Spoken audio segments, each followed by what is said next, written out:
Amir Levi.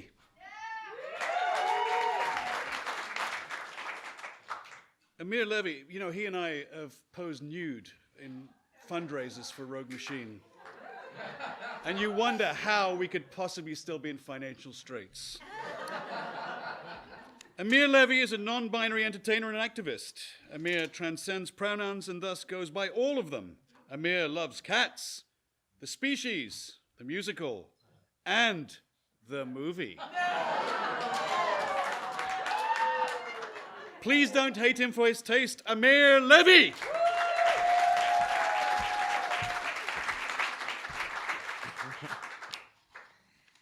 I am bored of casual sex.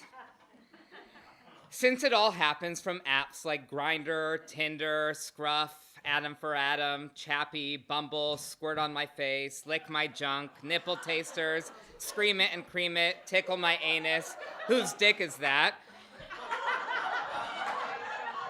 You know what you're gonna get before it happens. It's almost like an order from Amazon with even more specification. I'm into that, but please don't do that. Did you know I have swine flu? Yes, I got tested for beavertitis 5 months ago and I'm clean. Show me pics of your taint. Why do you need to see my face? I don't want you to remember me. 30 minutes after we make the decision to have a casual encounter, the guy arrives at my place. I usually have to stand outside on my balcony looking like a Vita, waving him in, because my address isn't always noticeable from the street. Sometimes he looks like his pictures. Sometimes he looks enough like his pictures. Sometimes I am so horny and lonely, I am willing to overlook that I got the Wish.com version of what I actually ordered. We go quietly into my room to make sure he doesn't meet my roommate because A, I'm embarrassed about this, B, he's discreet, and or C, the less people that know about this interaction, the easier it'll be to forget about it after he leaves. Sometimes there's small talk, sometimes it's right to business. But we both know if we've made it to the bedroom and neither one of us has changed our mind from the front door, through the living room, past the bathroom, into my room, and onto the bed, it'll happen.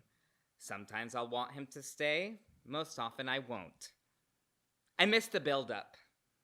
The anticipation of that first kiss when you know it'll happen, but don't know who will initiate it. The warmth that travels all the way from your lower stomach and doesn't quite settle, but instead percolates in the back of your throat. The tickle and giggle ready to burst from your body when both of you are too shy to make that first move, so you say, "So, you want to kiss and stuff?" Summer of '97. It's the final day of camp at Atlanta Workshop Players Performing Arts Camp. Most of the campers are getting ready for the final performance for the parents. Not Chris and I, though. We are in our already packed up room. I am 15, and it's between my freshman and sophomore year of high school.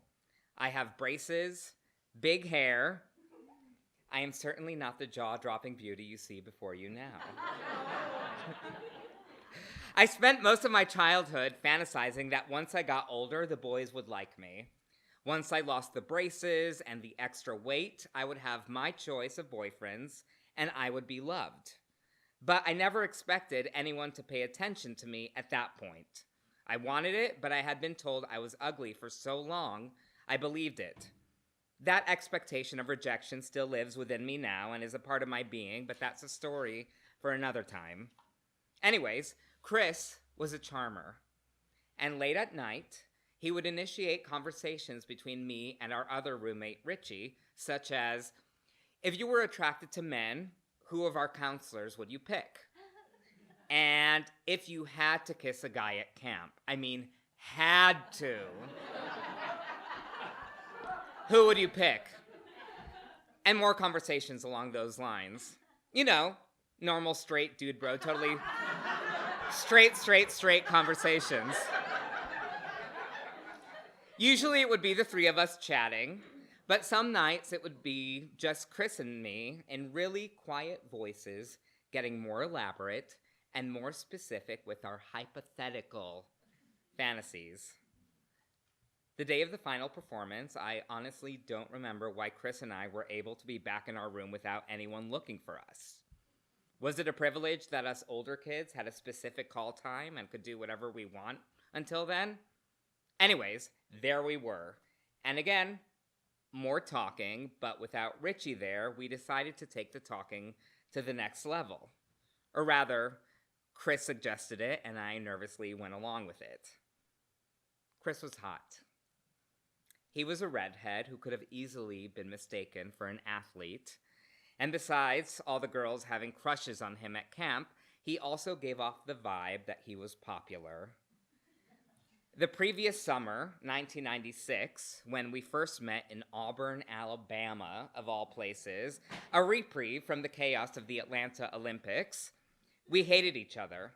He was the kind of bully who put tampons under my pillow because I snored, and would make fun of me because I was the more awkward, slightly younger, unsure of myself, gawky teen. My first memory of him was his mom moving him into my room and him saying awful things to her and yelling at her and just being an obnoxious boy. Also, he made me nervous because having just graduated from a middle school where all I dealt with were bullies, I was not ready to be bullied again, especially not at acting camp. Back to 1997. Chris suggests we play a little game of truth or dare. Or rather, dare or dare. The way the room is set up is there are 3 single beds. Chris is sitting on one bed, stage right. I'm sitting on another bed, stage left. And there is a middle single bed between us. Also, remember that all our stuff was already packed away, so the room had a not yet moved in vibe to it. Chris starts it off. I dare you to take your dick out. I do so and then put it back. My turn. I dare you to take your dick out. He does so and then puts it back. His turn. I dare you to blow me. I stop. This was my first time doing any kind of this kind of thing. There was no way I was ready to put a dick in my mouth. I'm not ready for that, but I could give you a hand job. Chris is okay with that.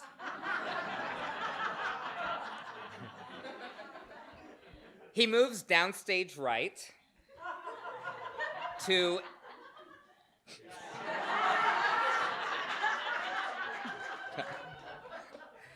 a counter that's obscured from view of the door in case anyone walks in.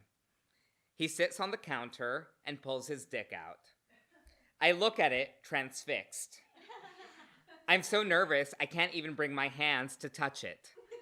They move towards it and move back, and move towards it and move back.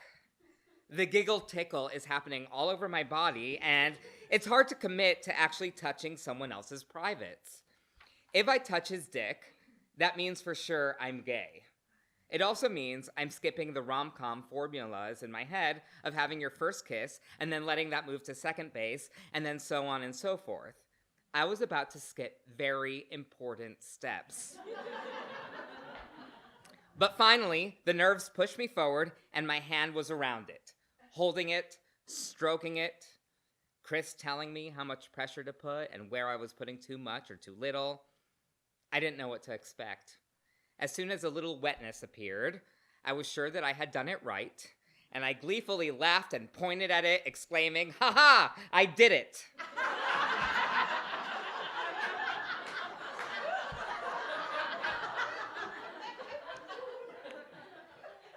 Chris then says it's my turn.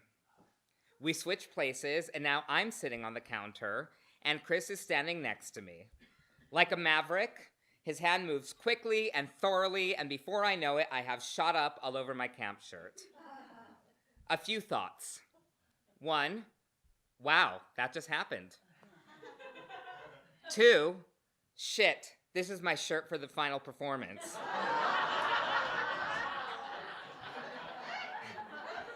3, wait a second. If this was the final result for me, that means that I didn't complete the job on Chris. Being the good student that I am, I asked Chris if he wanted me to finish the job that I started now that I knew what it was supposed to look like. He said he was all good. Next was the smell on my shirt. While I had washed it off, there was a very distinct smell I had a feeling would be recognizable to all the parents and probably most of the counselors. I hadn't even had my first kiss, and I was getting ready to sing about all that I'll give to Mr. Goldstone with the remnants of cum on my shirt. If you watch a VHS of the final camp performance for that day, you will see everyone else wearing a yellow camp shirt with all the theater jargon like dance out and lights, camera, action and shoot big.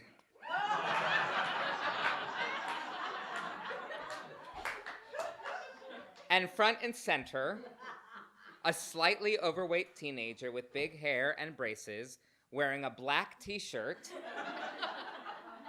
with a Braveheart crest on it.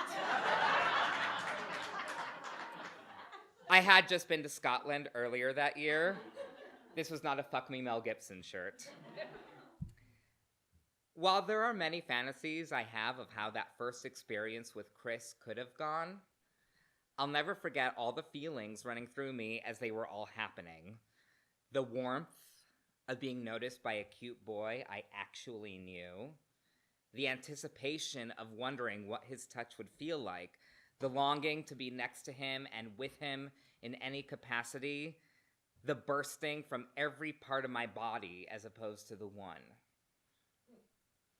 I am bored of casual encounters, but that doesn't mean I'll stop having them. I am determined to get that giggle tickle feeling back, even if I have to go through many forgettable interactions to find it.